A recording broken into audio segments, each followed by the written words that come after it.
병역의 의무를 다하는 것은 종로 시민과 국가에 대한 용사이자 희생입니다. 그렇기 때문에 존경과 보답을 받아야 마땅하죠. 오늘 법원은 오히려 병역 의무를 다하는 사람들이 불이익을 받는 제도들을 찾아서 개선하고자 합니다. 추진하고자 하는 내용은 두 가지입니다. 첫째, 국가배상 액수 산정 시에 병역 의무 대상 남성에 대한 차별을 폐지하는 국가배상법 시행령 개정을 추진하고, 둘째, 법률상 금지됐던 전사, 순직한 군인, 경찰 유족의 국가 상대 위자료 청구를 가능하게 하는 국가배상법의 개정을 추진합니다. 먼저 추진하는 내용을 설명드리고 추진하게 된 배경도 간단히 설명드리겠습니다. 첫째, 국가배상 액수 산정 시에 성별에 따른 차별을 폐지하는 내용으로 국가배상법 시행령을 개정하겠습니다.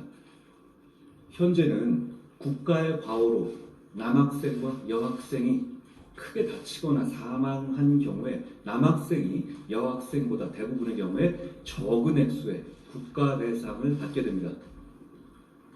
이상하지 않습니까? 그런데 사실입니다. 그동안 그래왔습니다. 그 이유는 국가배상액의 산정 시에 병역 의무 대상 가능성이 있는 남성의 경우에는 예상되는 공무 기간만큼은 취업이 불가능하다고, 돈을 벌 수 없을 거라고 보고 그 기간을 배상액 산정에서 제외하고 있기 때문입니다. 이것은 국가와 동료 시민을 위해서 봉사와 희생을 하는 것 때문에 오히려 제도적으로 불이익한 처우를 받는 거라고 저희는 생각합니다. 누구든지 병역 의무의 이행으로 인해서 불이익한 처우를 받지 않는다라는 헌법 제39조 2항의 취지에도 반할 뿐만 아니라 그 자체로 정의와 상식에도 맞지 않습니다.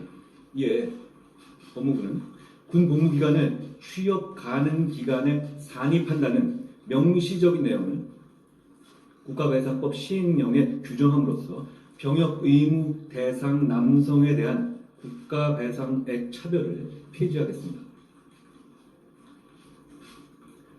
둘째로, 전사, 순직한 군인, 경찰, 유족의 국가상대 위자료 청구 근거를 규정하는 국가배상법 개정을 추진하겠습니다. 현행 국가배상법에 따르면 전사, 순직, 군경 본인은 물론 유족의 국가배상 청구까지도 일체 금지되고 있습니다.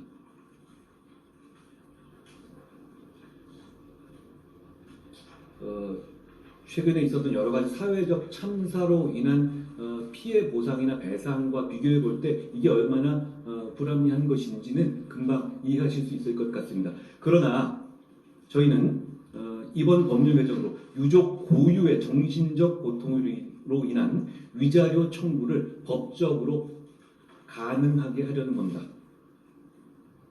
헌법의 테두리 안에서 법률을 개정하겠다는 것인데요. 헌법 제29조 2항은 이중배상의 금지를 규정하면서 군경 본인만을 규정하고 있었던 유족에 대해서는 규정하고 있지 않습니다. 그런데 그럼에도 불구하고 현행의 국가배상법은요, 유족의 국가배상 청구까지도 일체 금지하고 있습니다.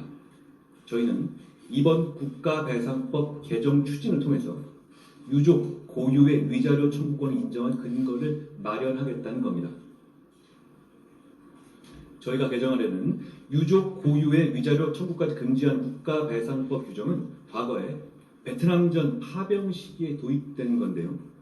당시 대한민국의 국력을 기준으로 국가의 재정적 부담을 고려한 규정이었던 것이라 생각합니다만, 현재 대한민국 국력이 커진 점과 그리고 다른 사회적 참사, 희생에 대한 경제적 배상과 형평성 등을 감안할 때 이제는 개정할 필요성이 크고 개정할 때가 됐다고 저희는 생각합니다. 아울러 저희 개정안은 부칙을 통해서 시행 이후에 그 위법 행위가 개시된 국가 배상 사건에 적용하되, 다만 시행 당시에 법원에 계속 중인 국가 배상 사건에도 적용할 수 있게 하여 이로 인한 이 시정의 범위를 넓히려 한다는 점도 말씀드립니다. 지금까지 내용을 말씀드렸고요. 저희가 지금 이 시점에서 이런 정책을 추진하게 된 경과를 간단히 설명드리는 게 좋을 것 같습니다. 몇 달 전에 군에서 의무 복무 중 사망한 고 홍정기 일병 유족의 위자료 청구 소송에서 재판부의 화해 권고가 있었습니다. 저희는 수행청인 의무사령부로부터 그 상황을 보고받고 국가 국민에게 봉사하기 위해서 입대한 청년이 안타깝게 돌아가신 사안이라는 점에서 저희 법무부는 장관 주재로 여러 차례 심도 깊은 회의를 했습니다. 그러나 군경 유족이 국가배상 청구를 할 수 없다는 현행 국가배상법의 명문 규정상 입법이 아닌 저희의 법 해석을 통해서는 유족의 위자료 청구권 자체를 인정하기 어렵다는 결론에 도달을 했고요. 그래서 화해 권고를 수용하지 않았습니다. 그렇지만 그때부터 저희는 군경 유족에게 국가 배상 청구를 금지하는 법률이 아까 말씀드린 이유에서 이제는 바뀔 필요가 있고 그럴 때가 됐다고 판단했고요. 그래서 차제에 국가 배상법을 개정해서 유족에게 독자적 위자료를 청구할 수 있는 길을 만들어주는 것을 추진하기로 했던 겁니다. 꼭 그 사안만을 위해서 만든 건 아닙니다만 부칙으로 소송이 계속 중인 사안에 대해서도 적용 가능하게 했다는 점도 말씀드립니다. 군에서 자식을 잃은 부모의 정신적 고통은 고인과는 별도로 고유한 것이라고 생각합니다. 그리고 이제 선진국이 된 대한민국의 상황도 고려해야 한다고 생각합니다. 국가배상법 자체는 법무부의 소관 법률입니다. 그렇지만 법무부는 국방부와 경찰, 해경과도 이 내용에